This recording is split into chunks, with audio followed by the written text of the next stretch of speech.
Pero generalmente, bueno, cuando viene el paciente se hace un diagnóstico clínico. No es un diagnóstico patológico ni, o sea, de patología. ¿Por qué? Porque nosotros no hacemos, perdón, a ver si me dejo compartir. Vuelta. El chipotle. Bueno, ahí va. Bueno, cuando viene el paciente nosotros tenemos dos tipos de diagnóstico. Tenemos, el diente puede estar vivo o el diente puede estar muerto. Si el diente está vivo, va a ser una pulpitis irreversible, y si el diente está muerto va a ser una necrosis pulpar. Siempre va a haber personas que digan, bueno, la pulpitis irreversible, ¿por qué es irreversible? Bueno, porque tengo síntomas, signos y síntomas que me indican que la inflamación está ya en la profundidad de la pulpa.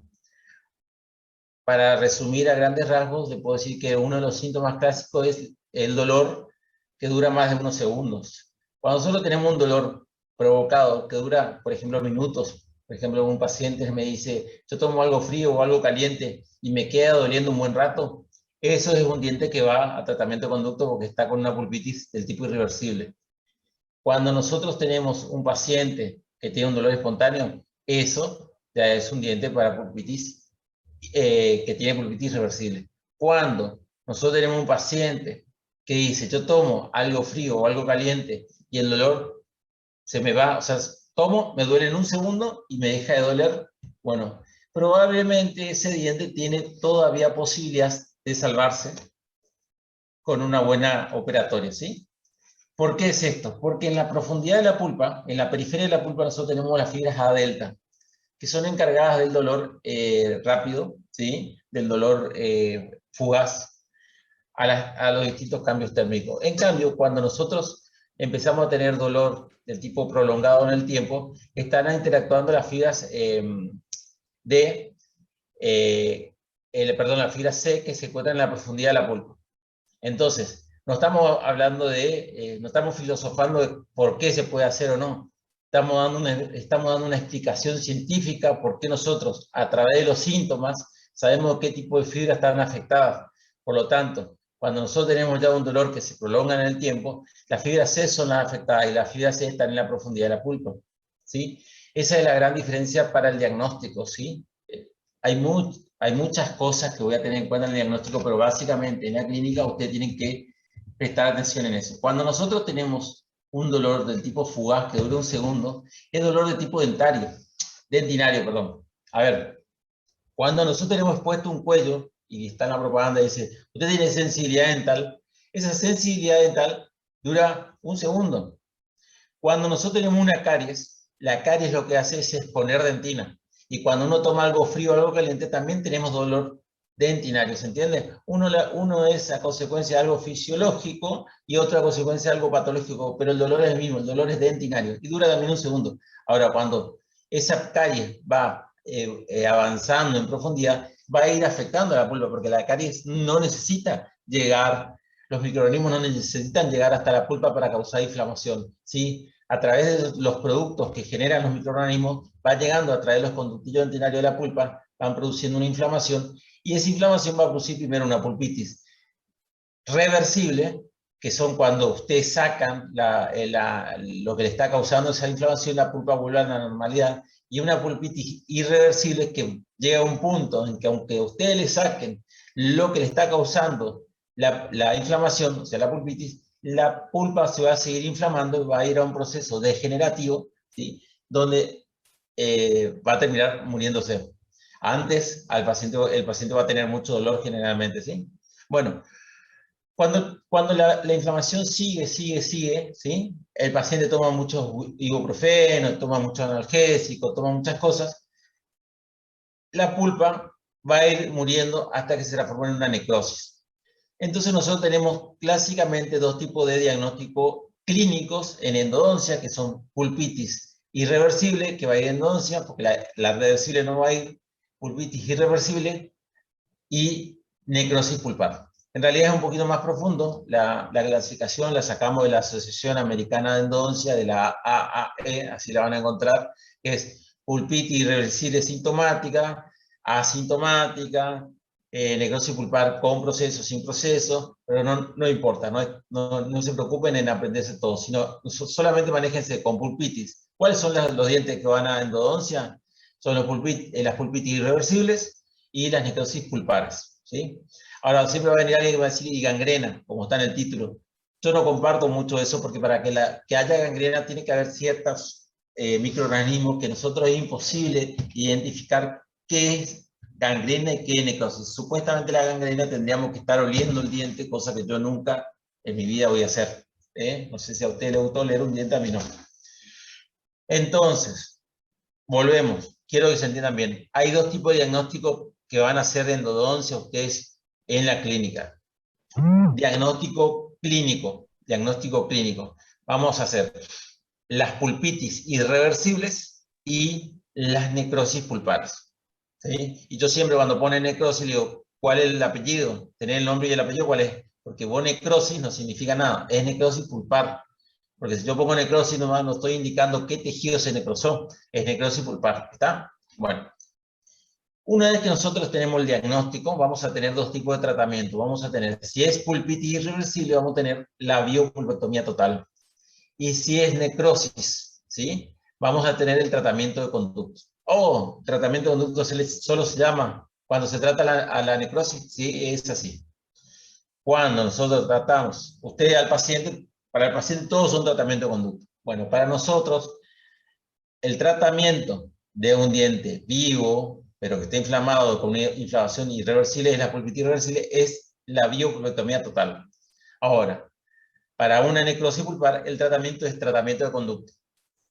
También van a encontrar en distintos libros como necropulpectomía 1, que sería lo mismo que tratamiento de conducto, que es el tratamiento de la necrosis sin proceso periapical, y la necropulpectomía 2, que es el tratamiento de necrosis que tienen procesos apicales. ¿Sí? Es muy fácil. Entonces, el diagnóstico es necrosis pulpar y el tratamiento es tratamiento de conducto o necropulpectomía 1 y 2. ¿Sí? Usted manéjense con tratamiento de conducto que no va a tener problema. Bueno, ya explicamos, bueno, ya explicamos de qué se trata el diagnóstico de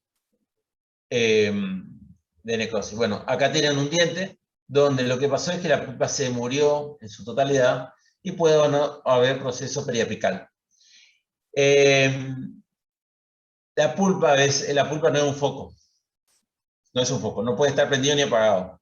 O sea, puede tener muchas partes intermedias. Entonces puede ser que, sobre todo en molares que tienen varios conductos, encuentres parte de la pulpa que está necrosada y parte de la pulpa que está viva. Pero ese es otro cuento. ¿Sí? Lo importante es que ustedes sepan que hay dos tipos de diagnóstico, aunque pueden haber estados intermedios. ¿Sí? La pulpa no es blanco ni negro, a veces es gris. ¿Sí? Lo que yo siempre le digo a todos, que la pulpa no es una persona.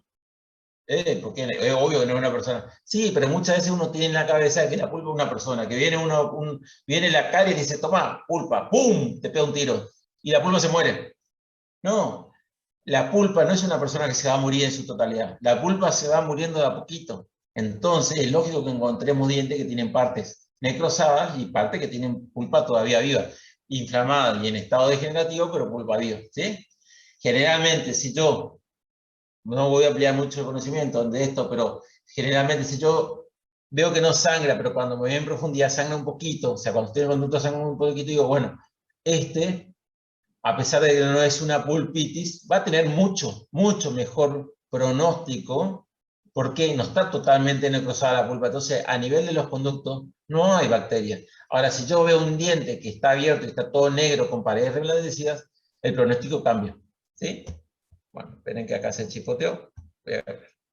Bueno, ¿qué podemos encontrar? Vamos a encontrar, generalmente en las necrosis, vamos a encontrar un diente que tiene una caries grande, como esto, que tienen cambio de color o no. Estos tienen cambio de color, pero a veces no tienen cambio de color. Tienen caries grandes, que ustedes dicen, ya le llama la atención decir, bueno, al paciente le tendría que doler esto, y no le duele. Entonces tienen que empezar a hacer preguntas como, ¿en algún momento te dolió? ¿En algún momento te molestó? ¿Recordás cuándo fue? ¿Desde cuándo venís con esto? Va a haber paciente que le va a molestar. ¿Y por qué le va a molestar una necrosis si la pulpa está muerta? Los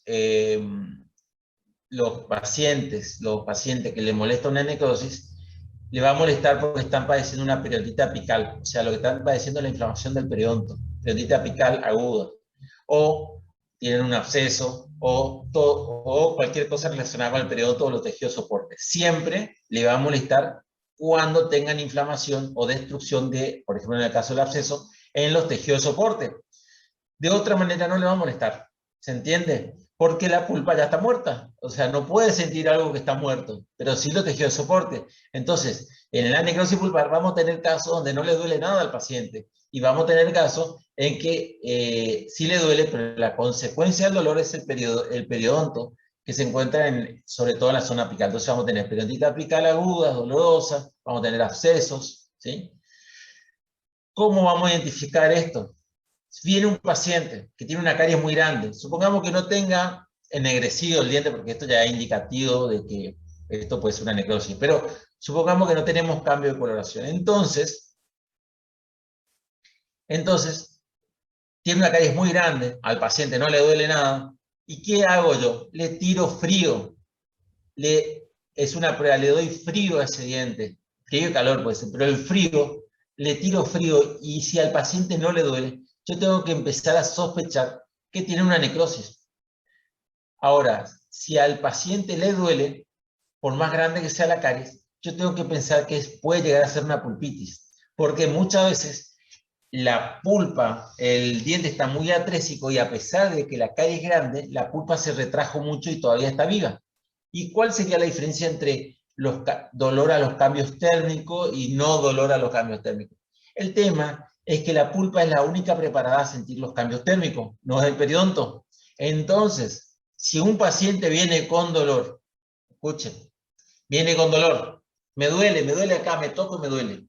Perfecto. Le tiran aire, pero no le aumenta el dolor, ¿sí? No le aumenta el dolor. Una pulpa inflamada le dolería. Entonces, ese paciente que tiene una caries grande, fíjense, pero esto es mucho más profundo, el diagnóstico es una de las cosas más largas y más difíciles de estudiar dentro de la odontología. Entonces, viene el paciente, le estoy dando un ejemplo, con la caries grande, una caries grande, supongo que no tenga cambio de coloración, pero tiene dolor, tiene el diente alargado, no tiene hinchado, pero le duele, se toca, mastica, dice, cada vez que yo mastico me duele, ¿sí? Mastico y me duele ahí, siente el diente alargado. Pero ustedes tiran aire, por ejemplo, aire frío, o con una turbineta de algodón y un spray para la sensibilidad, hacen la prueba de la sensibilidad al frío, y al paciente no le duele, tienen que sospechar que es una necrosis.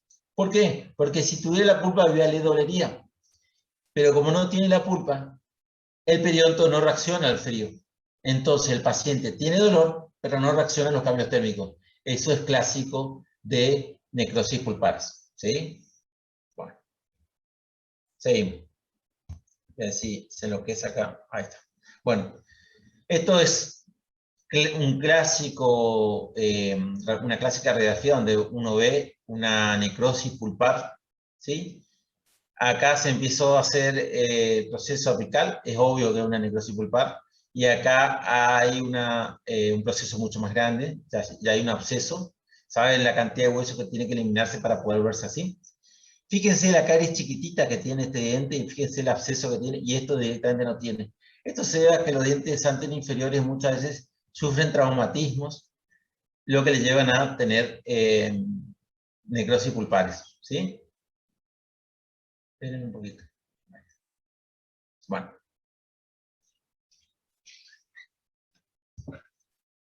Seguimos. Bueno, yo le voy dando los pasos, no me quiero demorar mucho en los pasos, así que yo le voy dando los pasos bastante rápido, porque si no vamos a estar toda la mañana y ustedes se tienen que liberar para las 10, dijimos.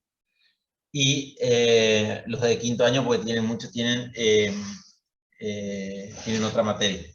Bueno, el primer paso de una endodoncia, tanto en necrosis pulpar como en biopulpectomía, es diagnóstico clínico y radiográfico. Diagnóstico clínico y radiográfico.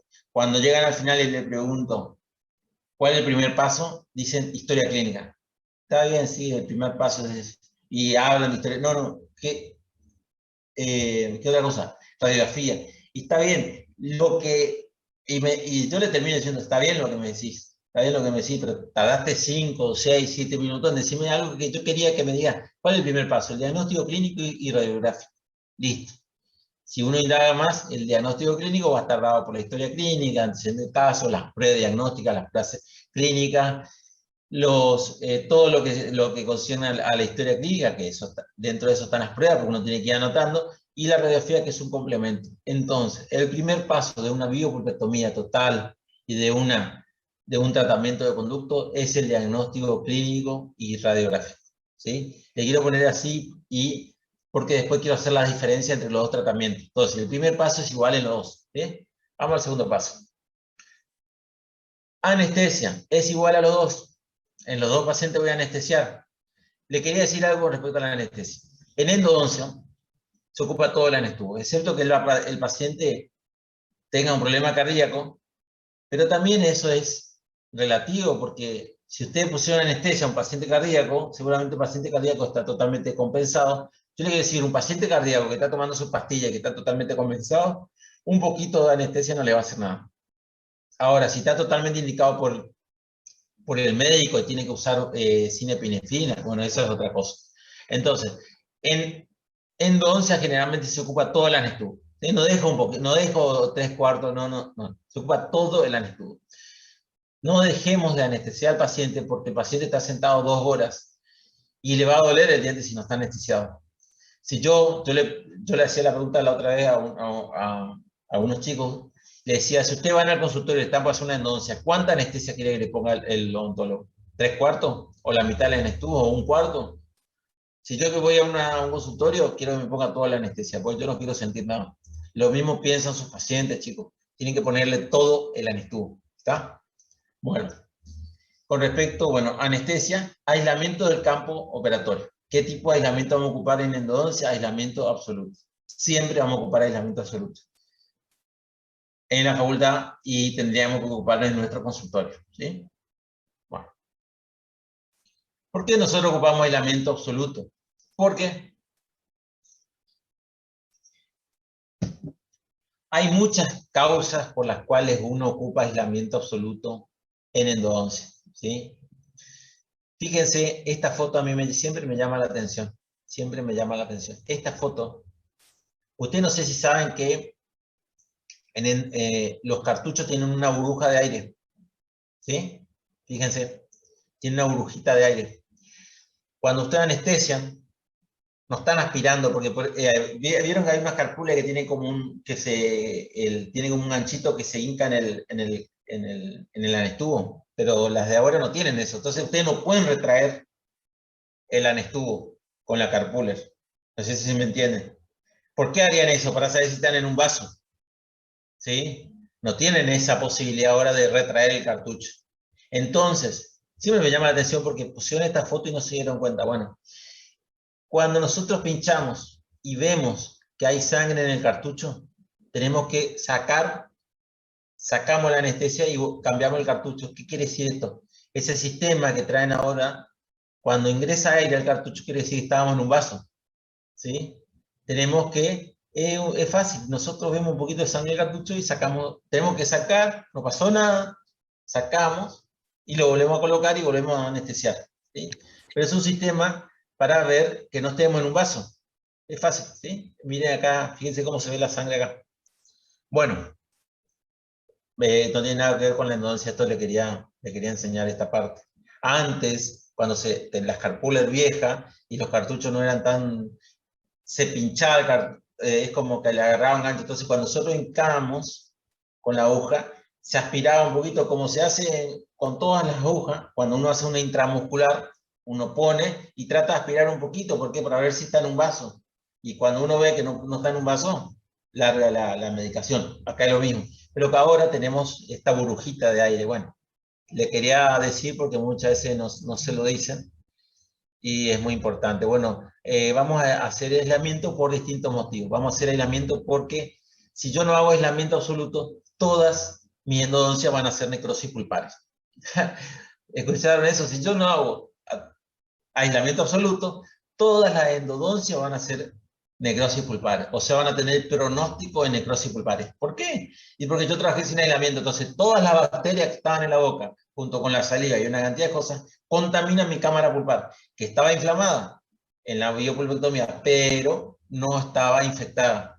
Pero si yo no trabajo con aislamiento absoluto, todas van a estar infectadas. Entonces, ¿por qué hago? Porque cambia el pronóstico. Otra cosa por la que hago es porque es peligroso no trabajar con goma dique. ¿Por qué no trabajo con goma dique? Es peligroso porque se me puede caer un instrumento y el paciente puede tragar.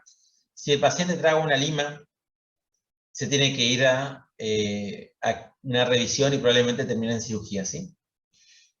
Los líquidos, el hipoclorito en la boca y otros líquidos que podamos ocupar, ¿sí?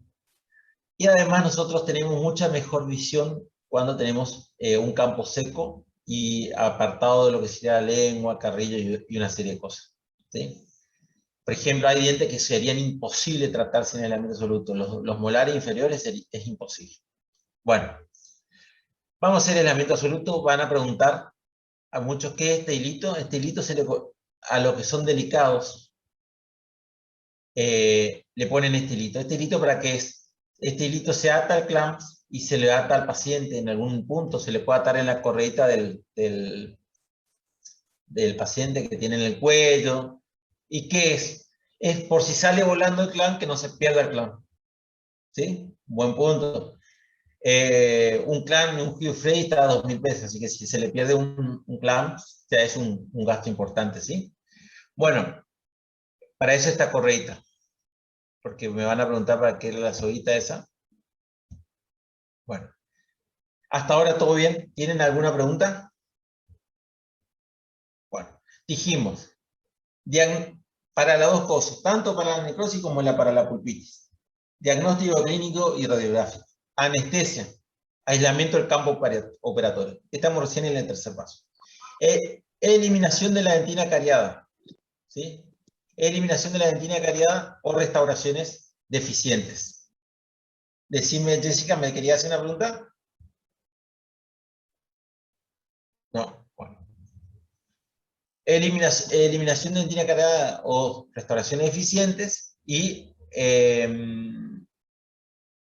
antisepsia de campo operatorio, que es un paso que en realidad Disculpe, doctor, se me activó sin que... No hay problema. Bueno, entonces diagnóstico clínico radiográfico. Anestesia, aislamiento absoluto, eliminación de dentina cariada o restauración eficiente, antisepsia del campo operatorio, ¿sí?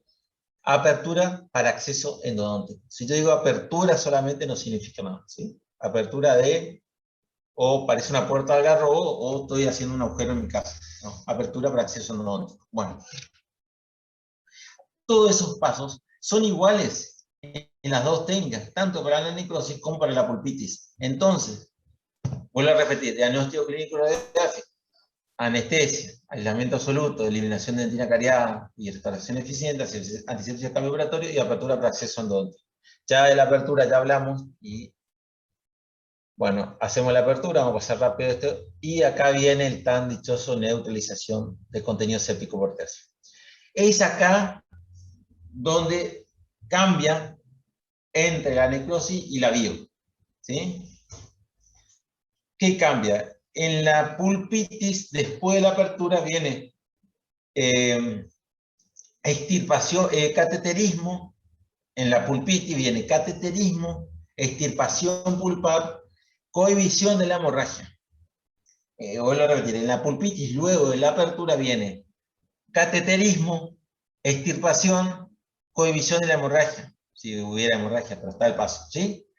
En cambio, en la necrosis tenemos, luego de la apertura, tenemos neutralización del contenido séptico por tercios. ¿Cómo vamos a hacer la neutralización del contenido séptico por tercios? Lo vamos a hacer con dos elementos. Con limas H, con limas Gestron, y hipoclorito de sodio al 5 o 25%.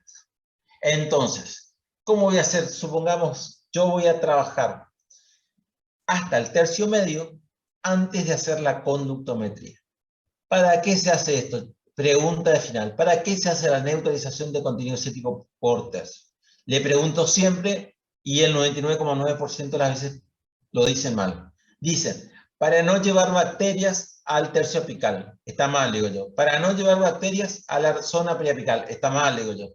Para no llevar bacterias al ápice. Está mal, digo yo. Fíjense todo lo que dijeron. Ápice, zona apical, zona periapical. Está mal. Siempre está mal lo que están diciendo. No está bien dicho, ¿sí? ¿Para qué es? Es para no llevar bacterias a la zona o al tercio apical del conducto radicular. ¿Vieron la diferencia? Al tercio apical del conducto radicular. Le vuelvo a repetir, al tercio apical del conducto radicular. No a la zona del ápice, porque toda la zona del ápice comprende todo. No a los tejidos periapicales, nunca. No al ápice, es al tercio apical del conducto radicular. ¿Y por qué es esto? ¿Cuál es la teoría de esto? La teoría es que los tercios, no tanto medio, no se crean porque el tercio medio no está tan contaminado. El tercio medio, y sobre todo el tercio medio es el que más contaminado está. No es tanto el cervical, aunque ustedes no lo crean. El tercio cervical y el tercio medio, sobre todo, hay una gran contaminación de bacterias. O sea, tenemos muchísimas más bacterias en estos dos tercios que en el tercio apical. Entonces, antes de poner una lima y arrastrar esa bacteria al tercio apical y llenar todo el conducto con la cantidad de bacterias que tenía el tercio medio, voy a limpiar esos tercios, ¿sí?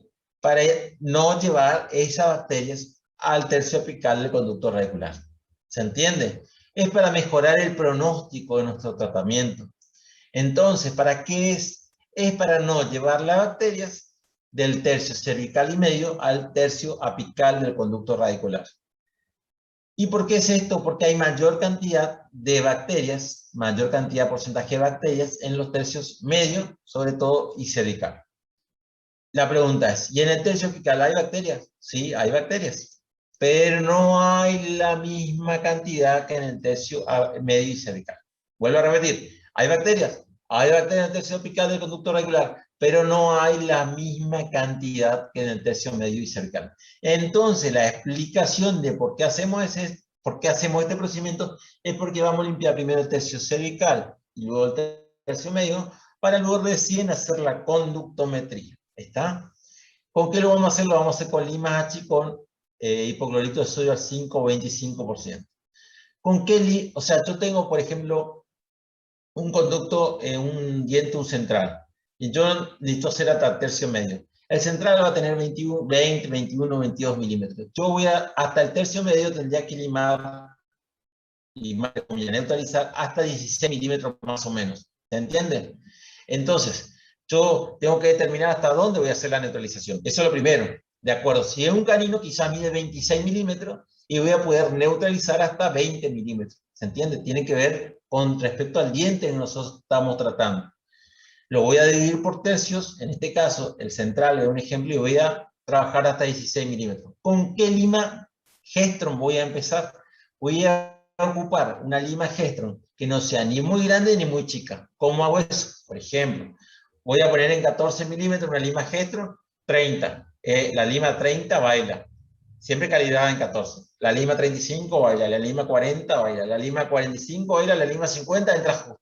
Esa lima no, la lima anterior. Con esa voy a hacer la neutralización, ¿se entiende? Con la que entra justo no, con la anterior. Y después voy a limpio a 14, después tengo que limpiar a 16, que es mi límite. Cuando llego a 16, la que entró, la 45 que entró, no llega a 16. Entonces tengo que disminuir, tengo que ir a la 40 o 35 para llegar a 16 milímetros. O sea que en la neutralización, en vez de ir aumentando, voy disminuyendo, pero esto es algo lógico porque mi conducto es un cono. Entonces, a medida que yo me voy a profundidad, se achica ese cono, entonces voy a tener que utilizar un instrumento de menor tamaño. Quedan 2 minutos, termino de hablar de neutralización y vamos a volver a conectarnos. Entonces, ya le expliqué cuál era el fundamento de la neutralización, ya le expliqué con qué se hace, con lima H y hipoclorito sodio al 55%, y ahora cuál sería la cinemática. La cinemática es la misma que el limado. Ingreso, me recuesto contra la pared, saco. Ingreso, me recuesto contra la pared, saco. Y así toda la vuelta. ¿Cuánto tiempo hago la neutralización? Un tiempo, unos minutos. La literatura me dice que voy a neutralizar cuando tengo 3 evidencias. Uno, siento las paredes duras, el hipoclorito que refluye es claro, de color claro, y las virutas que van saliendo se vuelven blanquecinas, ¿sí? El tema es que a veces que las necrosis no son tan necrosis, entonces las paredes de comienzo se sintieron duras, el irrigante siempre salió claro y las virutas siempre salieron claras. Entonces, en esos casos que no me indica nada cuánto neutralizar, y neutralizo un rato, ¿sí? Ahora, cuando tengo una buena necrosis, tengo en cuenta que tengo que tener las paredes duras, que mi irrigante tiene que refluir claro, y que las virutas que saco deben ser de color clarito, ¿sí? Bueno, no me quiero extender nada más porque queda un minuto, así que